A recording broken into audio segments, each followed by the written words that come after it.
आज वो अपने पसंदीदा बेंच पर बैठी थी। हाथ में एक किताब थी जिसे उसने महीनों पहले पढ़ना शुरू किया था, लेकिन कभी पूरा नहीं कर सकी। किताब का हर पन्ना उसके लिए एक याद बन चुका था। 3 साल पहले मिया ने इसी बेंच पर लियम से मुलाकात की थी। वह झील के किनारे बैठे हुए दृश्य स्केच कर रही थी। तभी लियम अपने कैमरे के साथ उसके पास आया। क्या मैं आपकी तस्वीर ले सकता हूँ? अगर आप एक खूबसूरत रोमांटिक कहानी के खोज में हैं, तो आप सही जगह पर हैं। चलिए पूरी कहानी सुनते हैं।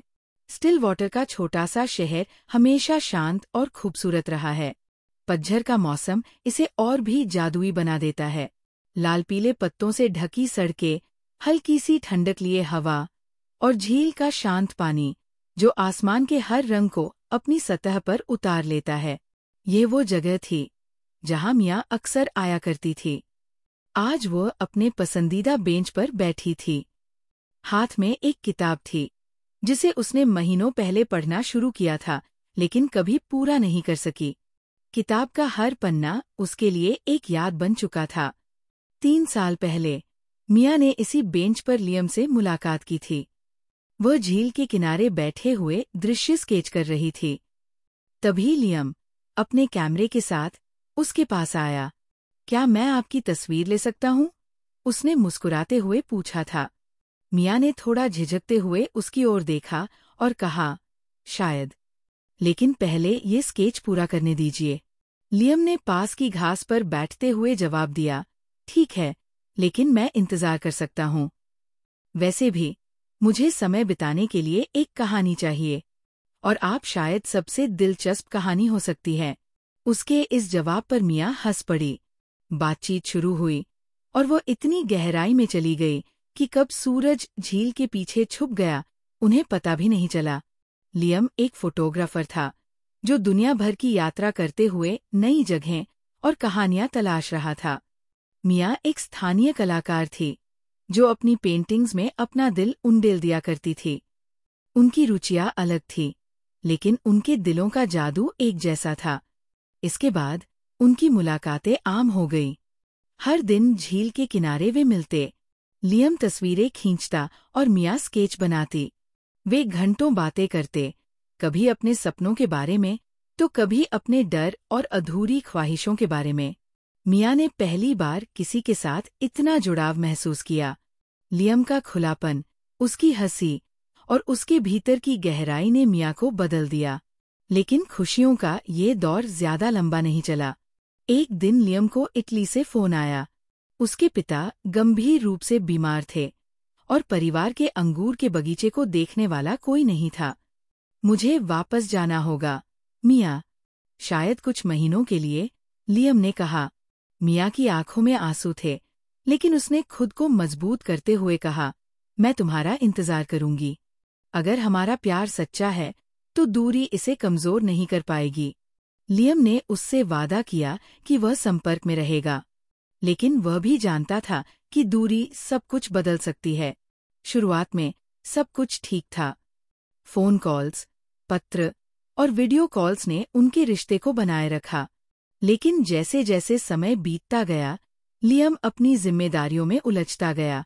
उसके पिता की तबीयत बिगड़ती रही और अंगूर के बगीचे का काम उसकी उम्मीद से ज्यादा मुश्किल निकला। मिया इंतजार करती रही, लेकिन धीरे धीरे लियम की चुप्पी उसकी उम्मीदों को तोड़ने लगी। वो उसे भुलाने की कोशिश करती, लेकिन झील के किनारे हर पतझड़ में उसकी यादें लौट आती। 3 साल बाद मिया उसी बेंच पर बैठी थी। झील का दृश्य उतना ही खूबसूरत था, लेकिन उसके दिल में खालीपन था। वो खुद से कहती कि वो आगे बढ़ चुकी है, लेकिन कहीं न कहीं उसका दिल अब भी उसी इंतजार में था। तभी एक परिचित आवाज ने उसे चौंका दिया। क्या तुम अब भी यहाँ स्केच बनाती हो? मिया ने पलटकर देखा। वो वही था, लियम। उसके चेहरे पर समय की गहरी लकीरें थीं। उसके बालों में कुछ सफेदी आ गई थी, लेकिन उसकी आंखों में वही पुरानी चमक थी। तुम यहाँ क्यों आए हो? मिया ने धीमी लेकिन कांपती आवाज में पूछा। लियम ने अपनी जेब से एक लिफाफा निकाला और मिया की ओर बढ़ाया। क्योंकि मैं तुम्हें कभी भुला नहीं पाया, और क्योंकि अब मैंने वो सब संभाल लिया है जो मुझे रोके हुए था। मिया ने लिफाफा खोला। उसमें उसका वही पुराना स्केच था जो उसने झील और बेंच का बनाया था। लियम ने उसे जाते वक्त अपने साथ ले लिया था। उसके पीछे लिखा था, अगर कभी तुम्हें लगे कि हम फिर से शुरुआत कर सकते हैं तो मुझे ढूंढ लेना। मुझे पता है कि मैंने बहुत देर कर दी, लियम ने कहा, लेकिन अब मैं यहाँ हूँ। अगर तुम मुझे माफ कर सको और मुझे फिर से अपनाना चाहो। मिया की आंखों में आंसू थे। उसने उन 3 सालों के दर्द और खालीपन को महसूस किया, लेकिन जब उसने लियम की आंखों में देखा तो उसे वही इंसान नजर आया जिससे उसने सालों पहले प्यार किया था। तुमने बहुत देर कर दी, लियम, उसने धीमे से कहा। लियम ने उसका हाथ थामते हुए कहा, मुझे पता है, लेकिन अब मैं कहीं नहीं जाऊंगा। बस मुझे एक मौका दो। सूरज झील के पीछे डूब रहा था। आसमान के रंग झील में बिखर गए थे। मिया और लियम उसी बेंच पर बैठे जहां से उनकी कहानी शुरू हुई थी। वे दोनों जानते थे कि यह एक नई शुरुआत थी, एक ऐसा अध्याय जिसे वे मिलकर लिखने वाले थे। तो दोस्तों, ये थी हमारी आज की खूबसूरत प्यार भरी कहानी। आपको कैसी लगी कमेंट में जरूर बताइएगा।